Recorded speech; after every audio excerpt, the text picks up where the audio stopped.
Isang magandang araw para sa mga fans ng Converge. What a move for them. Jordan Heading has been traded to the Converge Fiverr Xers. Ang makukuha ng Terra Firma Jeep sa deal na ito ay si Aljun Melesio, Kit Saldivar at ang first round pick sa Season 51 PBA Draft. It's a cold business down here. Aljun Melesio is a good friend pero ganun talaga sa basketball. We all know naman kung bakit siya kinuha ng Converge at the first place is noong si Coach Alden Ayo pa yung head coach.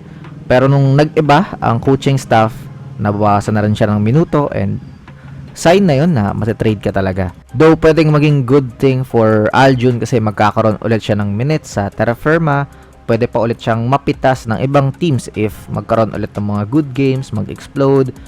Minsan, ayaw na nating mag-curse dito sa mga farm team eh. Kumbaga, alam naman natin na tryout teams ito and nasasanay na tayo. Haisk. Ganto na yung mga linyahan ko eh, no? Tinanggap ko na yung mga farm teams para di tayo maumay, para maging active tayo dito sa Agon Hoops. Importante kasi is, merong teams pa rin na pumapalag sa mga bigger teams. Andyan yung Rain or Shine and Converge. Sa Phoenix, medyo hesitant tayo kasi for what they did sa kanilang core group nung pandemic. Pero in fairness, nasa kanila pa rin si Jason Perkins and yung rights ni Matthew Wright. So, we'll see. Kasi, if yung tatlong independent teams is sobrang lakas na, hindi na natin mararamdaman yung tatlong farm teams eh. Ito talaga, mararamdaman mo na ang Converge. Jordan Heading. Wow. Buti na lang merong strong relationship sa kanya ang Converge playing for the strong group sa Jones Cup. And yung connection nila ni Coach Charles Chu na tinuturing pa siyang go-to guy sa SGA.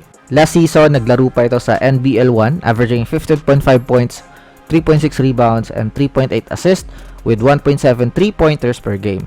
Which, he will be perfect on the Converge roster. Finally, meron na silang dead eye sa outside.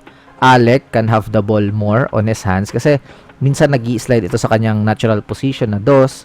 Pero with the arrival of Heading, looks like he will have the facilitator role, forming a deadly backcourt duo. More space for him to create, tapos darating pa si Baltasar.